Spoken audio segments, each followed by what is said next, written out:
ನೀನು ಇನ್ನು ಅಲ್ಲೇ ಇದೆಯಾ, ನಾನು ಮನೆಗೆ ಹೋಗ್ಬಿಟ್ಟಿದ್ಯಾ ಅಂತ ತಿಳ್ಕೊಂಡಿದ್ದೆ. ನೀನು ಇನ್ನು ಅಲ್ಲೇ ಇದೆಯಾ, ಈ ಒಂದು ವಾಕ್ಯವನ್ನು ಇಂಗ್ಲೀಷಲ್ಲಿ ಯಾವ ರೀತಿ ಹೇಳ್ಬಹುದು? Are you still there? Are you still there? Let see one more sentence. ನೀನು ಇನ್ನು ಮನೆಯಲ್ಲೇ ಇದೆಯಾ? Are you still at home? Next one, ನೀನು ಇನ್ನು ಬಸ್ಸಲ್ಲೇ ಇದೆಯಾ, ಮನೆಗೆ ತಲುಪಿದ್ದೀರಾ ಅಂತ ತಿಳ್ಕೊಂಡಿದೆ. ನೀನು ಇನ್ನು ಬಸ್ಸಲ್ಲೇ ಇದೆಯಾ, ಈ ಒಂದು ವಾಕ್ಯವನ್ನು ಯಾವ ರೀತಿ ಹೇಳ್ಬೋದು? Are you still in the bus? Are you still in the bus?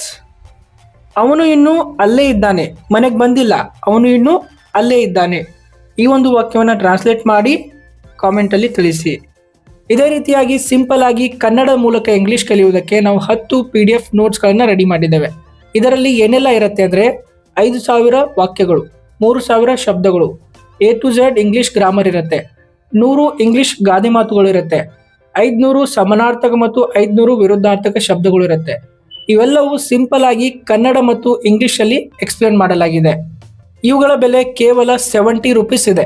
ಇವುಗಳನ್ನು ನೀವು ಯಾವುದೇ ವೆಬ್ಸೈಟ್ಗೆ ಹೋಗಿ ಡೌನ್ಲೋಡ್ ಮಾಡಿಕೊಳ್ಳುವ ಅವಶ್ಯಕತೆ ಇಲ್ಲ. ಇಲ್ಲಿ ಒಂದು ಕೊಟ್ಟಿರುವ ನಂಬರ್ಗೆ ವಾಟ್ಸಪ್ ಮೇಲೆ ಹಾಯ್ ಅಂತ ಮೆಸೇಜ್ ಮಾಡಿ ಅಥವಾ ಕಾಲ್ ಮಾಡಿ ಎಲ್ಲ ನೋಟ್ಸ್ಗಳನ್ನು ನಾವು ನಿಮ್ಮ ವಾಟ್ಸಪ್ ನಂಬರ್ಗೆ ಕಳಿಸ್ಕೊಡ್ತೀವಿ. ಸೊ ತಡ ಯಾಕೆ, ಕೂಡಲೇ ಈ ಒಂದು ನಂಬರ್ಗೆ ವಾಟ್ಸಪ್ ಮೇಲೆ ಹಾಯ್ ಅಂತ ಮೆಸೇಜ್ ಮಾಡಿ. ಇದೇ ರೀತಿಯಾಗಿ ಇಂಗ್ಲೀಷ್ ಕಲಿಯುವುದಕ್ಕೆ ನಮ್ಮ ಪೇಜನ್ನು ಫಾಲೋ ಮಾಡುವುದನ್ನು ಮರೆಯಬೇಡಿ. Thank you.